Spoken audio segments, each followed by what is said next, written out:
Welcome to ACJ News. With over 5 states to go into polls, there's a lot at stake today.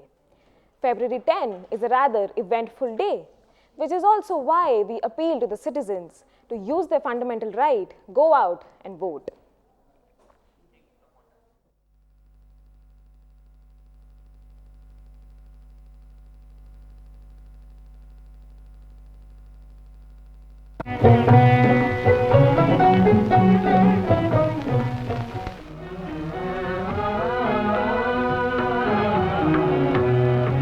Though the elected leaders of a free nation enjoy the confidence of their people, it is the people themselves, unknown and unsung, who weave and wear the fabric of democracy.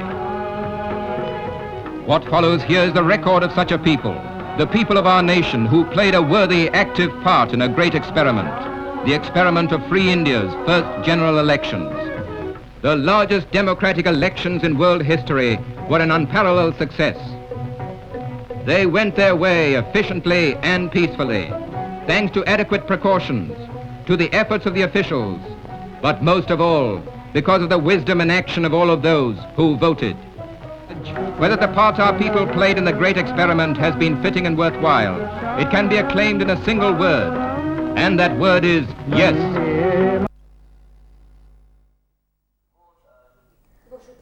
Let us now dive right into the top headlines of the day. Karnataka hijab controversy has reached the AMU campus. A student protest march is in vicinity. The opposition has slammed the government over unemployment and job schemes. On the eve of polls, the PM is confident of BJP's win, says farm laws were released in the interest of the nation. It's a matter of cross allegations in Punjab polls between CM Charanjit Singh Channi and AAP's CM candidate Bhagwant Mann. India bans the import of drones with immediate effect. So now let's look at the headlines in brief. The Karnataka hijab controversy has reached the Aligarh Muslim University in Uttar Pradesh. After the students were dissuaded from protesting on Thursday in the wake of the first phase of polling, the students have now decided to gather on Friday to stage a protest march. While the students agreed to push the protest to avoid a law and order situation, the permission for Friday was sought. The opposition parties cornered the government in the Rajya Sabha over its failure to tackle unemployment and absence of tax relief for the citizens. Congress MP Kapil Sibal raised the issue of the budget missing keywords such as unemployment and poverty. The BJP-led members, however, countered the argument, insisting on capital expenditure being the way forward for investment-led growth. In a rarity of an event, the eve of UP's first phase of voting, Narendra Modi spoke to ANI and stressed on the farm laws being repealed in the interest of the nation. While the Prime Minister seems confident of winning the state, the anger in the dominant Jat community continues to persist. With the Lakhimpur Kheri violence still looming large, it remains to be seen if it would impact the elections significantly. Ahead of the Punjab polls, Chief Minister Channi has alleged that AAP's Bhagwant Mann goes everywhere drunk, even the parliament and the Gurudwara. Though Mann had publicly sworn off alcohol a few years ago, he hasn't stopped drinking. The scathing allegation comes a week before Punjab votes in a new government on February 20th. The Indian government, citing security concerns, has banned the export of drones except for research, development and defense. A decision to promote the Make in India drones, the move comes at a time when the Directorate General of Foreign Trade and the Ministry of Commerce and Industrial Trade had reported numerous unidentified sightings. Next, we have our anchor Shubhangi, who will update us with happenings all around the world. From COVID variants to anti-terror amendments, let's see what's making news across the globe today. Over to you, Shubhangi.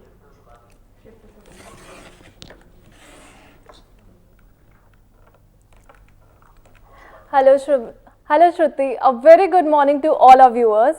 It's time to take a quick look at what's happening across the globe. China locks down its southern city as a new Omicron variant, BA2, surges. China has ordered residents of the southern city of Beijing to stay home and suspended transportation amid surge in COVID cases. Also, along with that, classes have been suspended and non-essential business are closed. Sri Lanka defends anti-terror law amendments in the midst of concerns of changes being insufficient.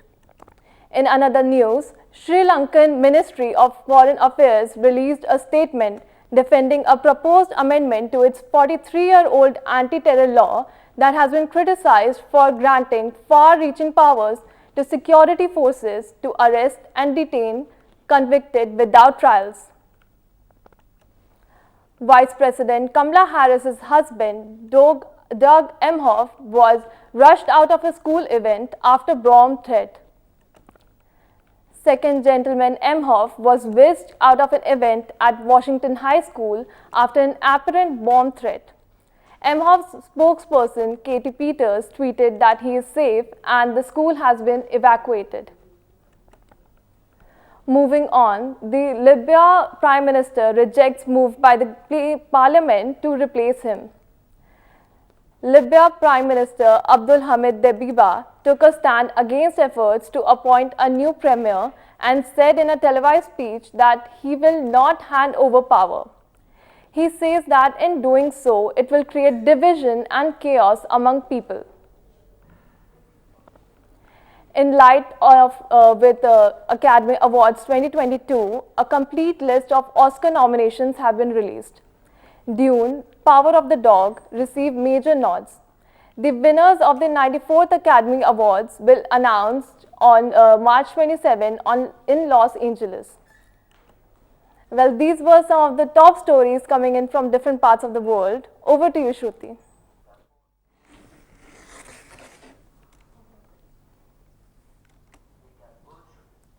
Thank you, Shubhangi.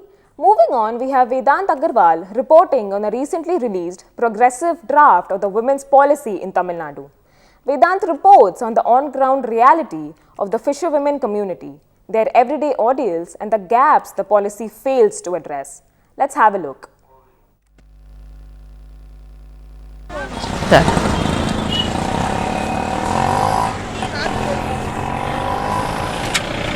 While this might seem like an easy and fascinating task for an onlooker at the beach, these women here work day and night relentlessly to make a bare minimum of a living.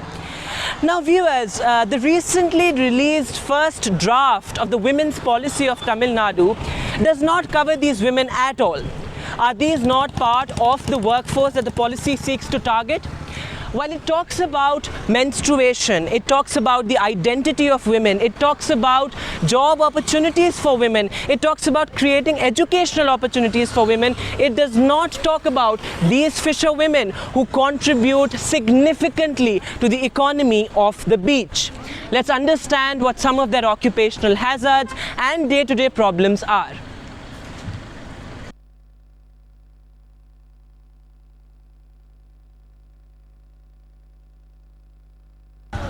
Okay, Akka, so what are the basic problems, day-to-day problems of your livelihood that you face on a daily basis? வெயில்ல உட்காந்து வியாபாரம் பண்ணுறோம், எங்களுக்கு எந்த ஒரு இதுவும் இல்லை. மீன் அதான் ஆன்லைனில் எல்லாருக்கும் மீன் போயிடுது. நாங்கள் இது மாதிரி வந்து வியாபாரம் பண்ணுறவங்களுக்கு எங்களுக்கு வியாபாரமே ஆக மாட்டேங்குது. எல்லோரும் ஆன்லைன்லேயே மீன் வாங்கிக்கிறாங்க. நாங்கள் 100க்கு 10 ரூபா வட்டிக்கு வாங்கி நாங்கள் மீன் வாங்கி போட்டாலும் எங்களுக்கு யாருக்கும் விற்க மாட்டுது. ரொம்ப நஷ்டத்துக்கு தான் வியாபாரம் ஆகுது. இது எப்படி செய்யுதுன்னு தெரில. Are there any occupational hazards that are involved in it, and do you think you are taken care of, considering you have to toil here day and night very hard, and then you have to go back and take care of the household chores as well? இல்லை, எங்களுக்கு கொஞ்சம் கஷ்டமாக தான் இருக்குது. ஆனாலும் family பார்க்கணும். இதை வச்சு தான் பசங்களை படிக்க வைக்கிறோம். இந்த மாதிரி தண்டல் அந்த மாதிரிலாம் வாங்குகிறோம். பைசா வந்து வட்டி மினிமம் பைசா வட்டிக்கு தான் வாங்கி ஃபீஸ் கட்டுறோம். பட் மீன் ஃபிஷ்ஷு க்ளீன் பண்ணுற வேலை தான் நான் பார்க்குறேன். அது எனக்கு கஷ்டமாக தான் வருமானமே பத்த மாட்டேங்குது. நாங்கள் ஒருத்தர் சம்பாரித்து பத்த மாட்டேங்குது. என்ன பண்ணுறது, மழையில் உட்காந்தாலும் காற்றுக்கு வெயில் ஜனம் வரமாட்டேன்ட்டு ரொம்ப நஷ்டம்தான். அவர் மீன் வாங்கிட்டு வந்தார், வியாபாரமே கிடையாது, எதுவுமே ஹெல்ப் இல்லாமல் இருக்கிறோம் நாங்கள். So Akka, I can see that there is no toilet facility here and you are here since morning. So how do you manage that? Toilet சொல்கிறீங்களா? டாய்லெட்லாம் இங்கே பப்ளிக்கில் இங்கே கிடையாது. இங்கே இதை விட்டுட்டு அண்ணாண்ட போனால் தான் டைரெக்டை பப்ளிக் கட்டி கொடுத்துருக்கோம் டாய்லெட்டு. அதில் மட்டும்தான் நாங்கள் அவசரம்னா போகணும். இங்கே வந்து பீச் ஓரத்தில் டாய்லெட்டு கிடையாது. What did you do during the corona times? Because at that time the fish market was completely shut down. இது மட்டும்தான் எங்களுக்கு தெரியும். வேறு எதுவும் வேலைக்கெல்லாம் எங்களுக்கு போக தெரியாது. எங்களோட வாழ்வாதாரமே இந்த மீன் கடை மட்டும்தான். எங்கள் ஹஸ்பண்டும் மீன் பிடிக்கிறவர் தான். நான் இந்த கொரோனாவில் வந்து லாக்டவுன்லாம் போட்டாங்க, போகக்கூடாதுன்னுட்டு. நான் இதனால் ரொம்ப கஷ்டப்படுறேன். நாங்கள் எங்களுக்கு வேறு தொழில் எதுவுமே கிடையாது. நான் இது உழைச்சி எங்களுக்கு டெய்லி வருமானம் வந்தால் தான் சாப்பிட முடியும். இதில் தான் நாங்கள் எல்லாமே நாங்கள் பிள்ளைங்களுக்கு உணவு கொடுக்கறது, சாப்பிட்றது, நல்ல நாள் வந்தால் துணி எடுக்கிறது, இது மட்டும் தான். வேறு எந்த தொழிலும் எங்களுக்கு தெரியாமல். These very fishes are consumed by 65% of Tamil Nadu. Still, these fisher women remain largely invisible from the first draft of Tamil Nadu's state policy for women. Well, while the policy for women is one of a kind and really a laudable move on the part of the state government, one must not forget that state policies should never disproportionately favor the elite. With camera person Shruti, this is Vedant for ACJ News. Thank you, Vedant, for giving our viewers a broader perspective on the policy and its effects on the lives of women. I am now joined by my colleague Pratibha Rathi with some updates on the business front. Over to you, Pratibha. Thank you, Shruti. Well, the world of business has gone through multiple troughs and creaks since our last update. While on one hand there was hirings to save shaky corporations, on other there were deals to reach newer heights. Let's get into the headlines right away. Banks and automakers are driving Indian shares higher ahead of central bank's monetary policy decision. The Reserve Bank of India is expected to hold its repo rate steady. However, its reverse repo rate as a part of process to reduce surplus liquidity poured into the markets earlier in the pandemic. Traders are also eyeing the RBI's commentary on inflation outlook. Indian beauty firm Nykaa loses its glam as costs surge. Indian cosmetics and fashion retailer Nykaa reported a 59.5% slump in quarterly net profit. A sharp increase in expenses overshadowed a rise in revenue and gross merchandise value. The company faced a similar jump in its first IPO earnings. India's Bharti Airtel plans to raise $1 billion in the fresh capital. Indian telecom operator Bharti Airtel Limited on Tuesday said it will raise $1 billion via debt after it reported better than expected quarterly revenue on higher tariff rates. Airtel also said it would raise rupees 75 billion by issuing non-convertible debt securities, including debentures, bonds, but did not provide full details. Moving on with some Sensex news which snapped a day losing run ending 187 points higher with Nifty settling above 17,250 points. The Indian equity benchmarks on Tuesday finished in green, snapping a 3-session losing streak led by strong buying interest in banking and metal stocks. During the day, both the indexes swung between gains and losses, both settled in the positive zones. Lastly, from the telecom front, Bharti Airtel board has okayed raising up to 7,500 crores via debt instruments. The board has authorized a special committee of directors to decide based on the market conditions on matters related to issuance of securities. India's second largest mobile operator has recently received an investment of $1 billion from Google, raising stakes both in India as well as the States. That's all for news on business. For business front today, over to you, Shruti.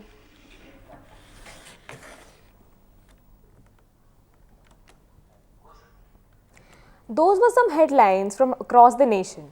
We now have Omkar bringing us closer to the anti-NEET bill.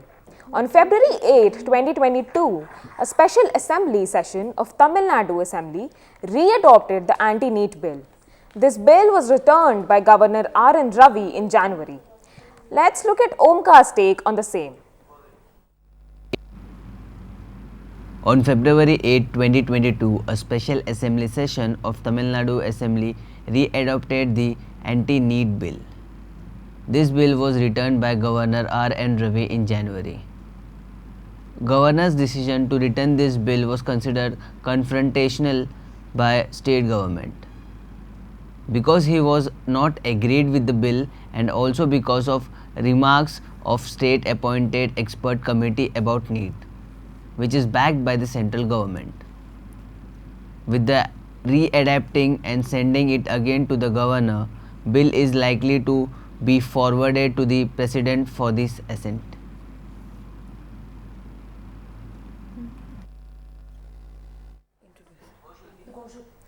That was an interesting take on the bill, Omkar. Now viewers, we have Shanya with updates from the sports arena. Let's have a look. Over to you, Shanya. Thank you so much, Shruti, and a very good morning to all the viewers. It's time that we take a look at what's happening in the sports arena. Prasidh Krishna stars as India beat West Indies by 44 runs in second ODI to clinch 3-match series. Rohit Sharma led India, came up with a clinical performance with the ball as they hammered the West Indies to seal a 2-0 series lead in Ahmedabad. Prasidh Krishna and Surya Kumar Yadav produced power-packed performances to pave the way for India's 44-run win. Career best 66 gives Gaurika 5-shot lead on first day of the Hero Women's Pro Golf Tour 2022. Gaurika Bishnoi commenced her 2022 season's campaign on a high note as she carded a career best 6 under 66 that put her top of the leaderboard on the opening day of the Heroes Women's Pro Golf Tour. Chirag Ghorpade and Shahan Ali Mohsin in the final round of National Car Racing Championship. The spotlights will be on teenagers Chirag Ghorpade of Bangalore and Shahan Ali Mohsin of Agra in the Premier MRF Formula 1600 category in the fourth and final round of National Car Racing Championship.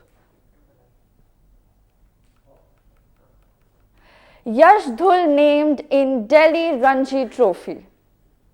Yash Dhul, the captain of India's victorious Under-19 World Cup squad, has been included in the Delhi side for the Ranji Trophy beginning February 17, while senior Indian pacer Ishant Sharma has made himself unavailable for selection.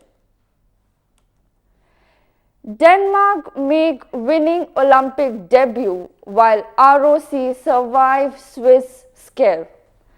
Denmark made a spectacular Olympic debut by shocking the Czech Republic with 2-1 in the men's ice hockey as the Beijing Winter Games competition got off to an enthralling start.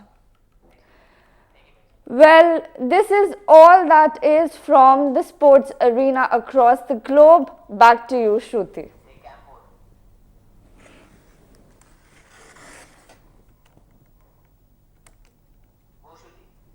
Thank you, Shanya.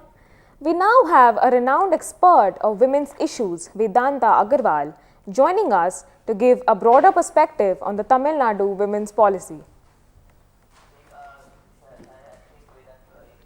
Welcome to the show, Vedanta.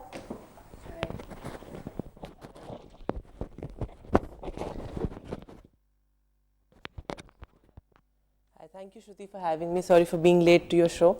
So I'm pleased to be here and discuss the Tamil Nadu's state policy for women.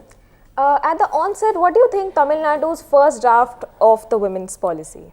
Well, let me begin, Shruti, by commending the state government and Stalin for pulling the state policy off, because it's not easy to ideate, brainstorm, innovate, and put together such an edgy policy, if you like, because it's not something that we have seen before, because it talks about multiple things. It covers the entire spectrum. It begins with talking about something as radical as the menopause leave and extending the maternity leave for women in the workforce.